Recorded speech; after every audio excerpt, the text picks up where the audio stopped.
Berättande körning, villaområde. I villaområden är det låga hastighetsbegränsningar eftersom sikten ofta är dålig och barn kan springa ut på vägen. Kolla in i bland träden och så. I den här videon går trafikläraren Kristoffer igenom vad du ska vara uppmärksam på när du kör i villaområden. Du kommer lära dig vad högerregeln innebär. Och då måste man placera sin bil så pass långt till höger. Så att hur du placerar bilen vid dålig sikt och vilka som har företräde i villaområdet. Kommer vi till den här trafiksituationen att trots att vi har hindret på vår sida så ska de två bilarna i nedförsbacke.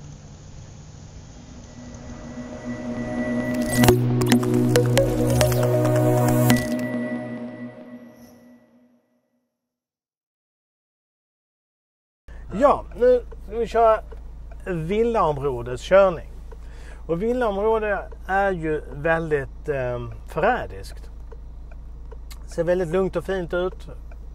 Och rätt vad det är så är det kanske ett barn på en trehjuling som rullar rätt ut från någon garageport eller någon garageparkeringsplats.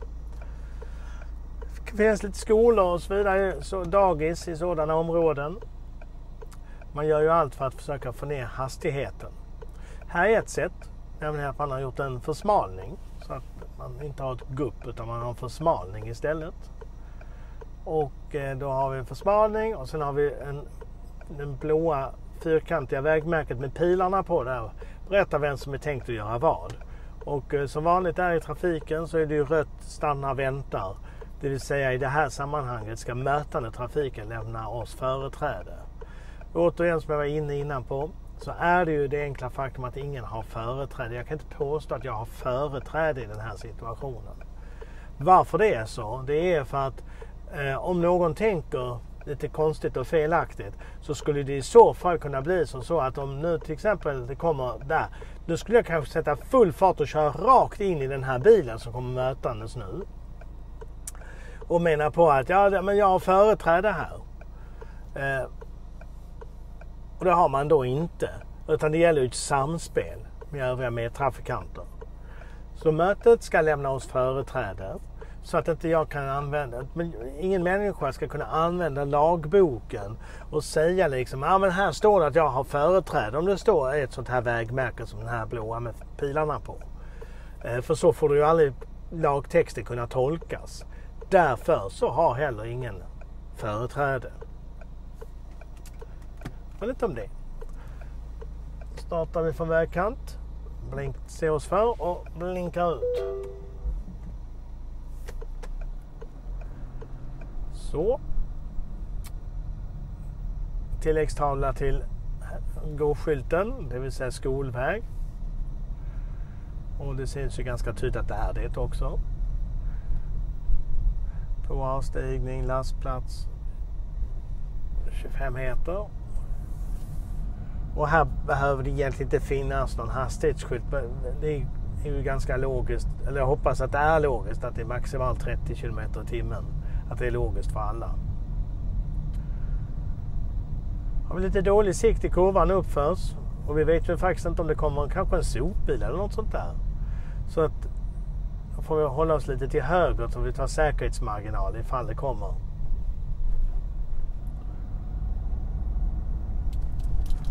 Någonting sopbil eller kanske någon barn på en cykel lite okontrollerat. Jag vet ju själv hur jag cyklade en gång i tiden. Kommer vi fram till en korsning och den här korsningen är ju inte helt jämn. Alltså den är ju lite inte så symmetrisk.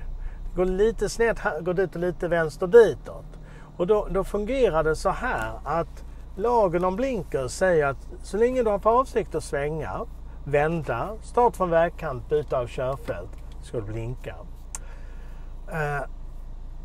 Vi hade ju en tankegång, eller lagen har en tankegång om att så länge du inte med din blinkers kan misstolkas så ska man blinka. Så det betyder helt enkelt att den här korsningen ser ut så här lite sned helt enkelt. Så den som ska ta till höger blinkar höger och vänster till vänster. För vad som är rakt, så kallat rakt i det här sammanhanget, det är kanske inte alltid så lätt att komma fram till. Kan till och med vara så att det här är samma gatunamn som går i det här och det är en annat gatunamn där. Fortfarande är det så att så länge inte blinkersen för annan trafik kan misstolkas så blinkar. Det vill säga, vi blinkar höger.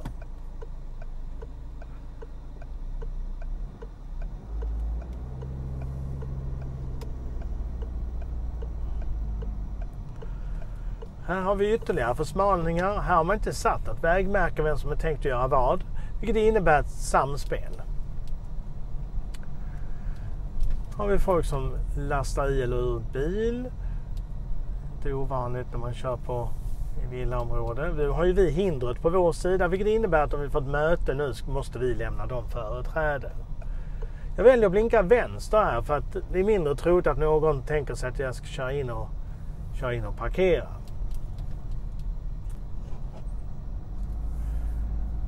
Om en gata kommer snett in, ja det spelar ingen juridisk roll, utan en gata så länge det är korsande vägar så är det högerregeln som gäller. Högerregeln i juridisk mening säger följande att om det kommer trafik som närmar sig från höger, om inte vägmärke trafiksignal säger någonting annat, så ska vi lämna dem företräde. Det är helt enkelt så. Det är ju lugnt. Man behöver inte stanna inför varje korsning, skulle jag bara gå igenom det.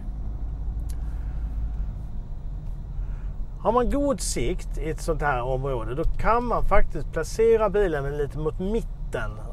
Nu står ju de här parkerade bilarna där, så nu får vi ju köra runt om dem. Så där. Har man god sikt framåt i ett villaområde kan man ta bilen mot mitten av vägen. Nu har vi inte god sikt framåt, vi har ett backkrön. Måste vi hålla oss längre till höger ifall det kommer ett möte. Har man ju öppen grind till exempel, och det är väl intressant bara det, men i alla fall.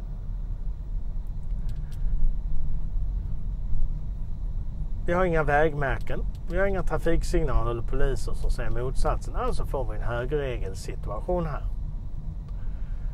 Och då måste man placera sin bil så pass långt till höger så att om nu någon från höger vill till vänster, det vill säga in på vår gata, då måste ju där finnas plats.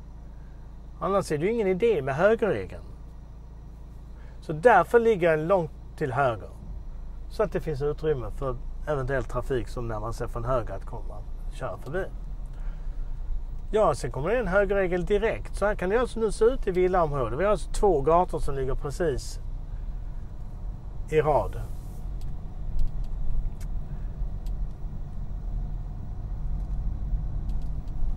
Har vi lite dålig sikt igen. Alltså vi får ta oss till höger.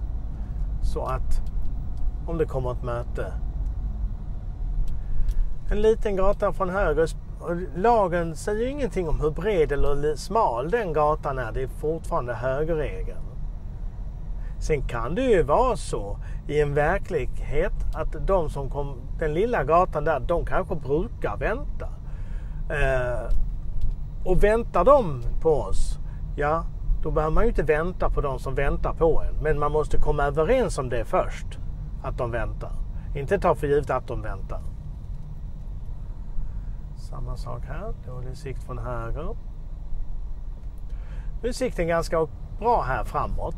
Kan vi ta bilen lite mot mitten, och detta hänger ihop med för att få säkerhetsmarginal med eventuella barn. Någonting som kan inträffa här. Har vi lite korsning, en liten korsning tar vi till, håller vi oss till höger så att de kan passera om det kommer någon därifrån. Ska vi ta till vänster. Och inte slarva med placeringen utan hålla sig till höger även om vi ska ha vänster. Alltså till höger på den gatan vi kör ifrån. Så att de bilar som kommer från höger, till exempel den vita nu, om den istället för höger, sin höger skulle vilja vänster, att den kan runda oss och komma in. Som sagt, annars är det ingen idé med högerregeln. Trafiko hjälper dig med varje steg till körkortet. Boka körlektioner, kurser och plugga teori direkt i mobilen. Ladda ner Trafiko-appen och spara 1000 lappar jämfört med en traditionell trafikskola.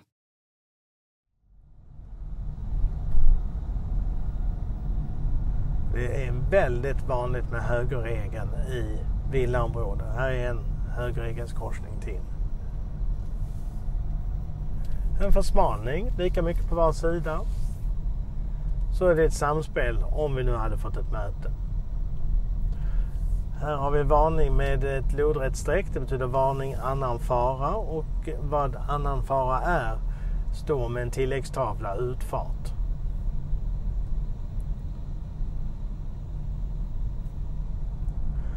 Övergångsställe, ja då är det viktigt att man kollar inte bara på själva liksom strecken på asfalt, utan kolla in i liksom bland träden och så. För att ett barn på cykeln eller så, de börjar ju sin resa i skogen, men de börjar ju sin resa på trottoaren för att sen flyga rätt ut. Det är en ganska vanlig kommentar när man hör när folk åker. De kom så plötsligt, det gick så fort. I många fall om man hade breddat blicken så kan man faktiskt se att när någon är på gång så att säga.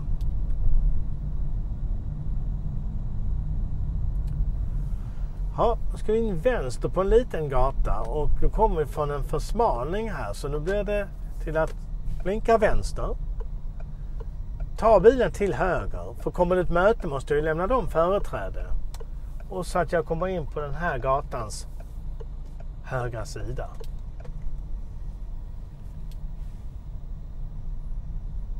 Ja, nu ska vi ta vänster i denna gatukorsning. Sikten, som så vanligt är i gatukorsningar, är jättedålig. Man måste smyga ut. Och här är ett av skälen till att man inte nu skulle kunna resonera att jag har företräde enligt högerregeln. För de från vänster ska ju lämna mig företräde och jag ska lämna de som kommer från höger företräde.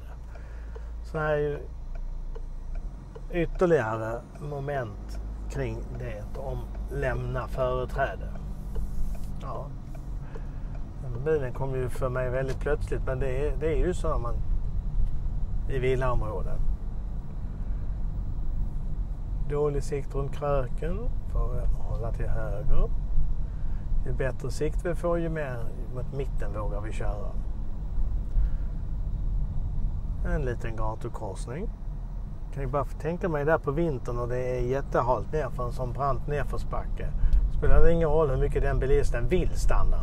Det går inte. Sådana grejer ska man också ha med i bakhuvudet. Här är en lite intressant lösning. Så här. Om man tittar på den här trafiksituationen utan det vägmärket, ja då ska ju mötet lämna oss företräde eftersom ju de har hindret på sin sida och vi ska liksom kunna få rulla vidare. Här har man gjort tvärsom. Det vill säga med hjälp av vägmärket har man bort den allmänna regeln om den som har hinder på sin sida ska lämna företräde. Så att istället för att mötet utifrån hur det ser ut så i marken ska lämna företräde, så ska jag lämna företräde härifrån. Och nu kan man ju förstås undra varför vänder man på det här för? Vad ska det vara bra för? Det är helt enkelt för att det här är en backe. Och för att en buss, för nu ser att det är en busshållplats där. Och för att en buss ska ha möjlighet att kunna komma upp här när det är snö och is och halt, så brukar man göra så i uppförsbackar att den som är på väg uppåt ska den som trafiken är på väg neråt lämna företräde åt. För ner kommer, som det brukar kallas för, ner kommer ju alltid. Vilket innebär att vi som är i nerförsbacke ska lämna företräde åt de som är i uppförsbacke. Ganska vanlig lösning. Och det beror på som sagt var tungtrafik. Och här är det uppenbart för det är en buss där. Busshållplats. Så kan man alltså göra då med trafikregler. Det vill säga man kan ta bort en allmän trafikregel. Så en trafikregel som inte är med vägmärke, trafiksignal eller polis. En sådan allmän regel kan man just ta bort med ett vägmärke, trafiksignal eller polis. Och det är precis exakt vad man har gjort här. Man har alltså tagit ett vägmärke och då kommer den att innebära mer, att vara viktigare än att mötet har hindret på sin sida. Därför ska vi lämna företräde om det kommer någon och vill upp. Eller jag kommer till mötet.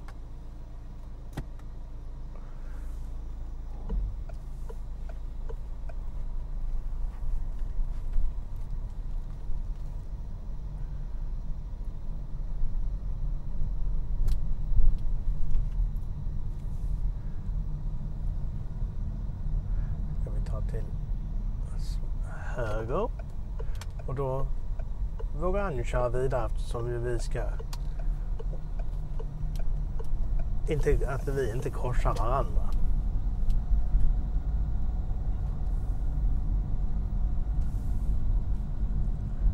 Dålig sikt i backe. Hålla till höger. Nu är det god sikt och då kan vi ta oss lite mer mot mitten. Då har vi en korsning med högerregel. Så lugnt ut. Här ska vi då vända och enligt lag om blinkers så måste man blinka när man vänder. Eller har för avsikt att vända, vilket vi har. Så då blinkar vi då.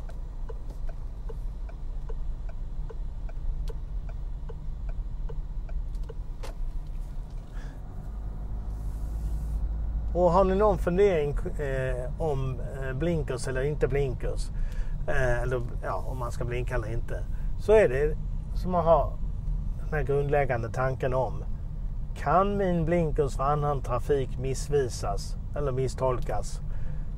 Om svaret är ja på den, ja då ska du inte blinka. Men kan inte din blinkers misstolkas, ja då är det lätt att tänka att du ska blinka.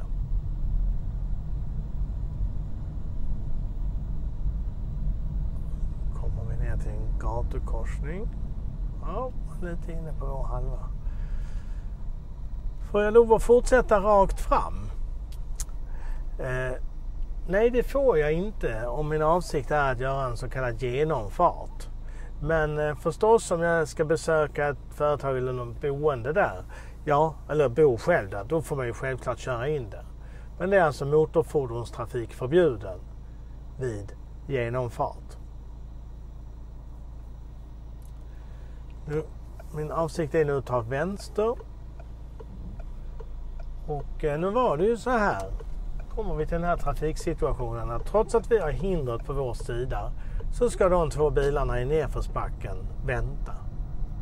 Kan kännas lite konstigt faktiskt det här, men det är så här det fungerar. Och motivet till det hängde ihop med vinter, tunga fordon och halt väglag. Och ibland, jag vet inte om ni hann se det, varning för barnskylten. Att den var ju liksom överbevuxen.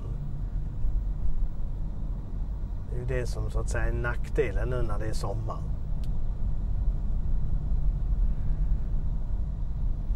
Ska vi ta höger i korsningen vi närmar oss. Se att det ser lugnt ut runt omkring oss. Blinka höger. Sen är det ju samma situation i en försmalning. Så vi måste ju naturligtvis ta oss till vänster lite först. För att sen ta oss till höger.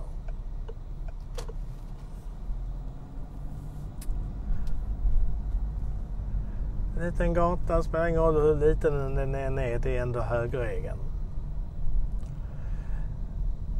Så här kan det till exempel se ut. Att vi har en parkeringsplats. Hur lätt är det att se om, för det är nämligen så här att det finns en skola här bakom. Hur lätt är det att se om det är någon barn mellan de här bilarna? Ja, nu är det ju sol och sommar så då kan man se under bilar, skuggor och så vidare. Skuggan faller sig ganska okej. Men det är jättefarligt det här. Så har man möjlighet så kan man ligga lite mer till vänster. Nu har vi ju inte riktigt den möjligheten på grund av att det här är en kurva dessutom. Så vi måste liksom ta ner farten. För det går riktigt fort att det är något. Och det är några barn som är mellan bilarna. Och så har ju här bilisterna allihopa kört in. Det vill säga om nu någon är på G och backa ut. Självklart är det ju de som ska lämna företräde. Men som så vanligt är att folk säger när det krockar. Och jag såg inte den kom så fort. Så det vi kan göra härifrån sett utifrån ett riskbedömningsperspektiv, det är att titta på deras bakändar av de här bilarna och se om de vita lampor tänds där bak. Vita lampor är backljus. Så då vet du ju att åtminstone om de är på gång och vilja backa ut. För den bilisten som sitter till exempel i den vita bilen där lite längre fram kan ju inte se oss. Kan ju omöjligen se oss. Därför, om jag skulle ha parkerat här, jag är ju trafiklärare ska väl tilläggas, men om jag skulle parkera skulle jag alla dagar i veckan backat in. Så jag kör ut med fronten först. Men vi får helt enkelt ta det lugnt. Leta efter vita lampor bak till. Hela den bilen skymdes till exempel bakom.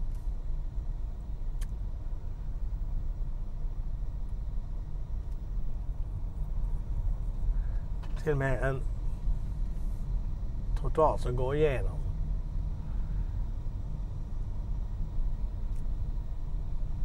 Och en försmalning.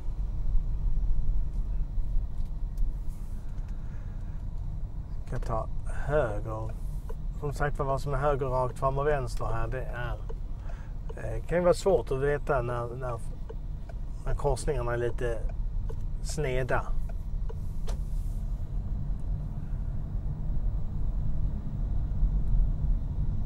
Ja, som sagt, man kan möta det mesta. Även i villaområden och utanför skolor och dagis. Så är det backkrön eller kurvor och så vidare, så är ju verkligen tipset håll ordentligt till höger, för du vet inte vad du möter. Rätt vad det är en lastbil. Om man tittar över här så ser man ju de här varningsvägmärkena. Och då är det ju egentligen, tanken ska ju vara så att varför är här varning för gupp? Alltså det vill säga, varför är här gupp? Varför är här avsmalning? Så man vrider på huvudet och tittar runt och så ser man just att det är skolor och dagis i närheten. Så att man bara inte konstaterar att det finns gupp och försmalningar. Det är vi som ska lämna företräde om det kommer ett möte. Plus det är en högerregel, så det kan vara väldigt tätt mellan trafikreglerna i villaområdet.